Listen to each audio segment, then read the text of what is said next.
Dear people of grace, Cynthia and I just spent a day with all or most of the clergy in our diocese and the bishop down at our cathedral, and this was the first time in 2 years that we had all been together in one space.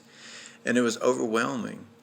When we got in the car to drive home, we both shared with each other how deeply thankful that we were for the chance to see our colleagues and friends and give each other pats on the back and bumps on the elbow and even a few side hugs with people who we've missed so much. And it got me thinking about this year's Stewardship Campaign, and as so many of the clergy named out loud what pressures that each of us are feeling in these days as we gear up looking toward the campaigns this fall that will help position us for next year in the common life that we share as our parishes. And I want to offer you this as we enter into this season. Our culture is based or is suffused with this mentality of you get what you pay for. And that's what I thought about on the drive home at one point. You get what you pay for. And I want to talk about that just for a second, this sense of what is it that we get? What are we paying for? If we take that approach, I'd like to think of it as this way. What we get when we pay for things in our stewardship campaign is Christian community. That's what we're doing.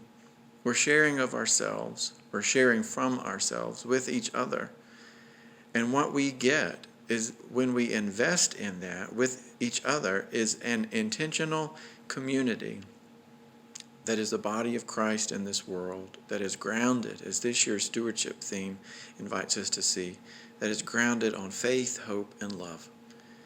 When we experience and feel so much tension and anger and fear in the broader world, we have the opportunity, the privilege to come together and support each other in these days as the body of Christ, to hold each other up, to encourage each other as an intentional community that is centered and grounded on faith, hope, and love. So if it helps for you to think about stewardship in that way this year, then do it. Look it square in the face and say, if our assumption is that you get what you pay for, then what we pay for, what we're doing together, is having a common budget. We're pooling what resources that we can to nurture each other and to nurture that deep awareness and presence of the Spirit of Christ that lives within each one of us and lives within us together as a community. I wish you the best. I look forward to seeing you when we can. For those who are still joining online, please reach out and let us know.